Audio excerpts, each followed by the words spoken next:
Selamat pagi Pak, perkenalkan nama lengkap saya Yohana Tiu. Saya mahasiswi Undana dari Fakultas Ilmu Sosial dan Ilmu Politik, jurusan Sosiologi, semester 5 kelas A dengan NIM 1903030014. Dalam video kali ini, saya akan mereview buku kedua dari mata kuliah Metode Penelitian Sosial dengan judul buku Kontribusi untuk Keuangan dan Akuntansi. Untuk memodifikasi dan meningkatkan metode pemeringkatan yang ada, untuk meningkatkan objektivitas dan kebenaran estimasi pemeringkatan, monografi secara kritis menganalisis kekurangan metodologis dan sistematik dari pemeringkatan kredit non-peringkat yang ada. Teori modern biaya modal dan struktur modal atau teori BFO untuk perusahaan dengan usia yang berubah-ubah dan dua batas keabadiannya, atau Modigliani teori dan modifikasi Miller-Fitts Modigliani teori Miller, telah dimodifikasi untuk kebutuhan peringkat.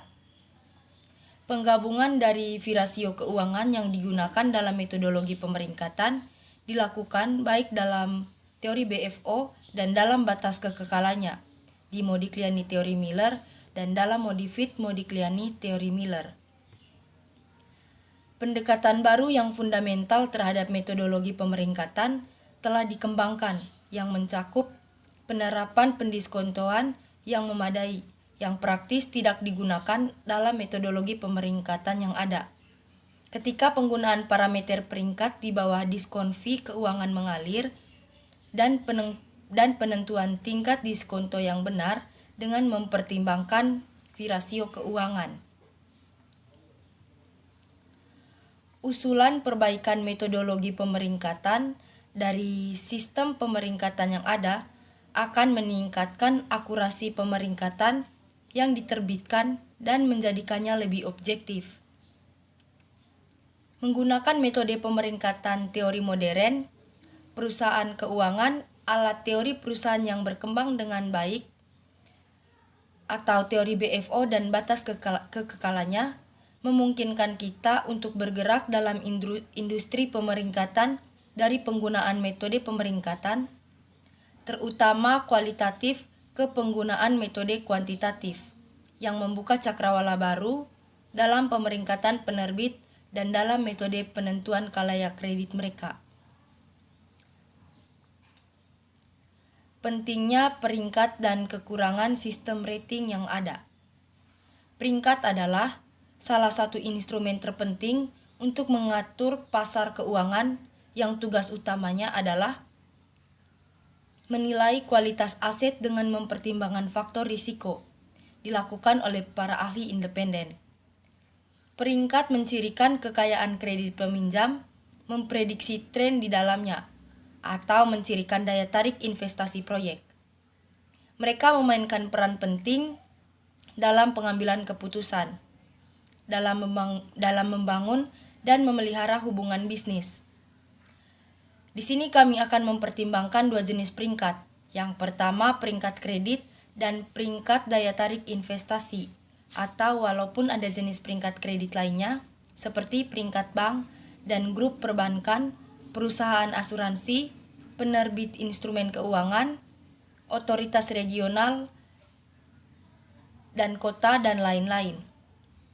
Peringkat kredit adalah ukuran perusahaan kekayaan kredit yang dihitung berdasarkan kondisi keuangan, keamanan aset dan modal, dan exposure risiko.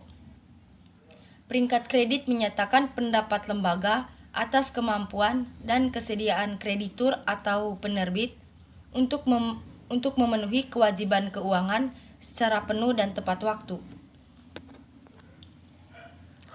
Peringkat kredit juga dapat berbicara tentang kualitas instrumen kredit, misalnya obligasi perusahaan atau instrumen utang lainnya. Adanya peringkat kredit memberikan beberapa keuntungan bagi perusahaan, seperti memperoleh pinjaman bank dan dana pinjaman lainnya, dan bagi perusahaan dengan peringkat tinggi pada tingkat preferensial memperoleh pinjaman komoditas dengan pembayaran yang ditangguhkan dan lain-lain.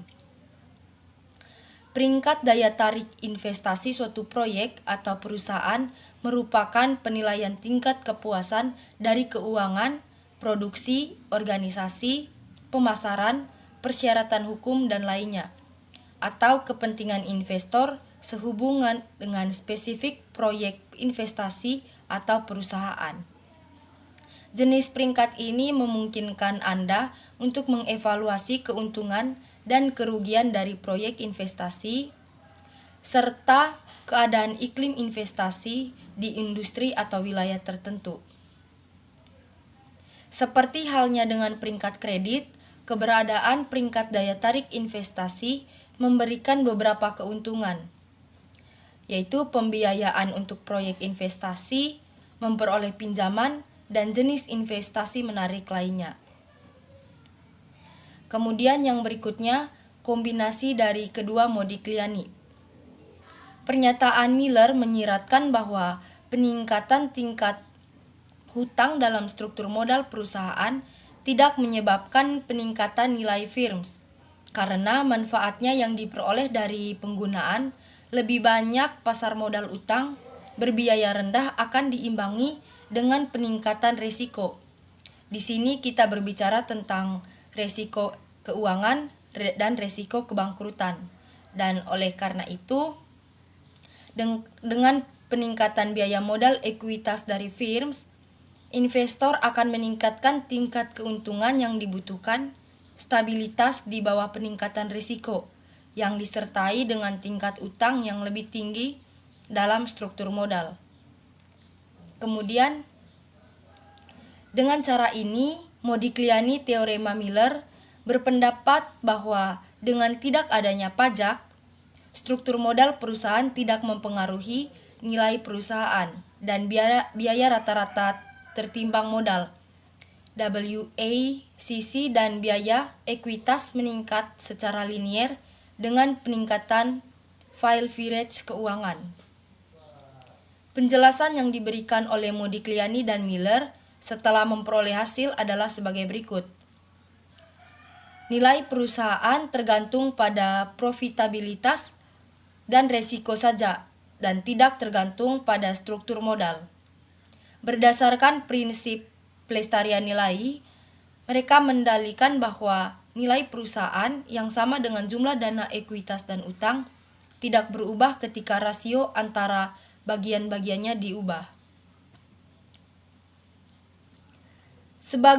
Sebagian besar asumsi Modigliani dan Miller pada tahun 1958 tidak realistis. Beberapa asumsi dapat dihilangkan tanpa mengubah kesimpulan model.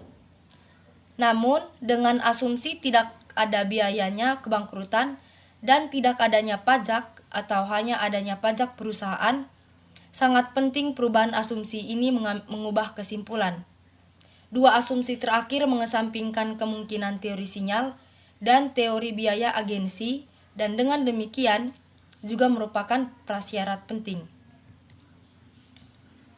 Asumsi paling penting dari Modigliani teori Miller adalah sebagai berikut. Yang pertama, investor berperilaku rasional dan instan. Lihat profit kesempatan tidak memadai untuk risiko investasi. Oleh karena itu, kemungkinan situasi arbitrase yang stabil, yaitu memperoleh keuntungan bebas risiko pada perbedaan harga untuk aset yang sama, tidak dapat disimpan untuk waktu yang lama. Investor yang masuk akal dengan cepat memanfaatkannya untuk tujuan mereka sendiri dan menyamakan kondisi di pasar. Ini berarti bahwa di negara maju modal pasar keuangan, resiko yang sama harus dihargai dengan tingkat pengembalian yang sama. Yang kedua, investasi dan peluang pasar keuangan harus sama-sama dapat diakses oleh semua kategori investor, apakah investor institusi atau individu, besar atau kecil, berkembang pesat atau stabil, dan berpengalaman atau relatif tidak berpengalaman. Kemudian yang ketiga, biaya transaksi yang terkait dengan pendanaan sangat kecil. Dalam prakteknya, besarnya biaya transaksi berbanding terbalik dengan jumlah keuangan yang terlibat. Sehingga asumsi ini lebih sesuai dengan kenyataan daripada jumlah besar yang terlibat, yaitu dalam menarik jumlah kecil, biaya transaksi bisa tinggi, sementara seperti dalam menarik pinjaman besar, serta selama penempatan saham di signifikan dapat jumlah, biaya transaksi dapat diabaikan. Kemudian yang keempat, investor mendapatkan uang dan memberikan dana kepada peminjam pada tingkat bebas risiko. Kemungkinan besar asumsi ini disebabkan oleh fakta bahwa pemberi pinjaman berusaha untuk melindungi dirinya sendiri dengan menggunakan satu atau lebih jaminan aset, hak untuk membayar klaim kepada pihak ketiga, dan ketentuan perjanjian yang membatasi kebebasan pinjaman untuk bertindak. Kemudian yang kelima, pemberi pinjaman risikonya benar-benar kecil, tetapi posisinya dapat dianggap bebas risiko sehubungan dengan posisi peminjam dan karenanya harus dihargai dengan tingkat pengembalian bebas risiko. Perusahaan hanya memiliki dua jenis aset, modal utang bebas risiko dan modal ekuitas berisiko. Kemudian yang keenam, tidak ada kemungkinan kebangkrutan, yaitu terlepas dari tingkat viability rate keuangan perusahaan, peminjam tercapai, kebangkrutan tidak mengancam mereka. Dengan demikian, biaya kebangkrutan tidak ada. Kemudian yang berikutnya, teori Miller dalam metodologi penelitian. Salah satu yang utama dari semua metodologi pemeringkatan yang ada adalah kegagalan atau penggunaan diskon yang sangat sempit. Tetapi bahkan dalam kasus yang jarang terjadi di mana itu digunakan, itu tidak sepenuhnya benar, karena tingkat diskon keuangan dipilih dengan tidak benar. Kebutuhan untuk memperhitungkan faktor waktu dalam pendiskonan sudah jelas, karena terkait dengan nilai waktu uang. Bagian keuangan dari peringkat didasarkan pada perbandingan pendapatan yang dihasilkan dengan nilai hutang dan bunga yang harus dibayar. Karena pendapatan dan pengeluaran utang dan bunga dipisahkan dalam waktu. Penggunaan diskon ketika membandingkan pendapatan dengan nilai utang dan bunga mutlak diperlukan untuk menetapkan peringkat kredit untuk penerbit. Hal ini menimbulkan pertanyaan tentang nilai discount rate. Pertanyaan ini selalu menjadi salah satu pertanyaan utama dan sangat sulit banyak di bidang keuangan. Perusahaan keuangan dan investasi itu sangat penting dalam penilaian bisnis, di mana sedikit perubahan dalam tingkat diskon mengarah ke signifikan tidak dapat mengubah penilaian kapitalisasi perusahaan yang digunakan oleh penilaian yang tidak bermoral untuk kebangkrutan perusahaan, dan nilai tingkat diskon juga sangat penting dalam penilaian. Demikian video review buku kedua untuk mata kuliah metode penelitian sosial. Sekian dan terima kasih.